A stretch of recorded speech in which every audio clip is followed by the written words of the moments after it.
guys. Well, I had to switch up gears a little bit today because it has really gotten cold outside. It is wind gusts up to 35 miles an hour and the wind chill brings it down to -65. And I was going to take you outside and give you a little update on the baby goats, but we're going to stay in today and that'll be another video. But just to let you know, the baby goats are doing really well and they're getting big. They're almost 3 weeks now,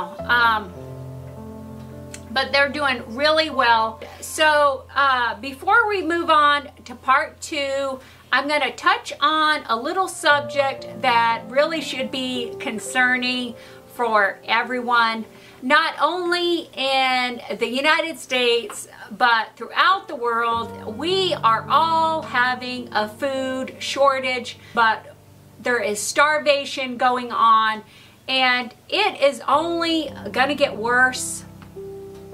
And with this whole pandemic, it is having a ripple effect, and it doesn't help that all this political stuff is going on, and it's really going to take years for our economy and our markets to get back to normal. So, you know, this should be a really learning opportunity for everyone, and a big eye-opener, because it's just going to get worse. So is what I recommend that you do is you do a little inventory of your food supply, and hopefully you guys have gotten your garden supplies and seeds already. But just do a little inventory because soon the shelves might be completely bare. It is really no better time than to learn some new skills on how to garden and preserving your own food. So I'm going to get off that subject and we're going to move on to growing great pumpkins and squash on your homestead. So all pumpkins and squash are edible, but some are just going to be tastier than others. Now, all pumpkins and squash have female and male flowers. This is called monoecious. Now, your male flowers you are going to see right at the beginning of the growing season. Now, the female flowers are a little more difficult than the male flowers because they require more sun, pollination, and a lot of warmth and tender care. Now, first thing in the morning is when your female flowers will open up. That is when you have a 24-hour window to make sure that they get pollinated. Right below the flower is a little bulb. And if your female flowers become pollinated, that will swell and become a seed.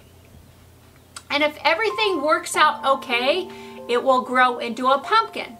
If it doesn't, it will become rotten and moldy and it'll just drop off. For us, we have to grow our pumpkins and squash in the high tunnel, because a lot of northern climates here in Alaska have to use high tunnel in order to extend their growing season. So the area that you choose to grow your pumpkins and squash really need to have lots of sun and plenty of warmth and room to grow. Now, pumpkins and squash can really grow in many varieties and locations of soil. Pumpkins really love different types of soil.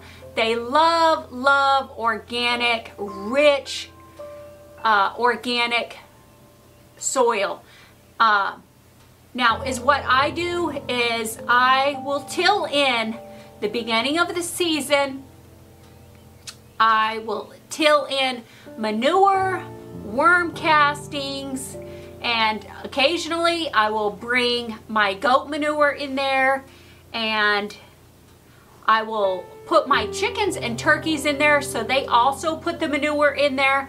But at the beginning of the season, I put in a high content fertilizer, usually about 10-52-10, and I will get that all tilled in so they have rich, nice, good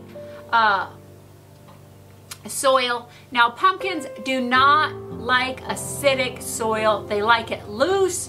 They don't like compact soil because you want it loose and you don't want it over cultivated, because when you go to put your pumpkins and squash in there, they are really tender, so just handle them with care. You want your soil loose enough to where your squash and pumpkin roots can go down deep into the soil, because that's going to provide you with good vine growth and lots of pumpkins and squash. So pollination is really important for great fruit set for your pumpkins and squash.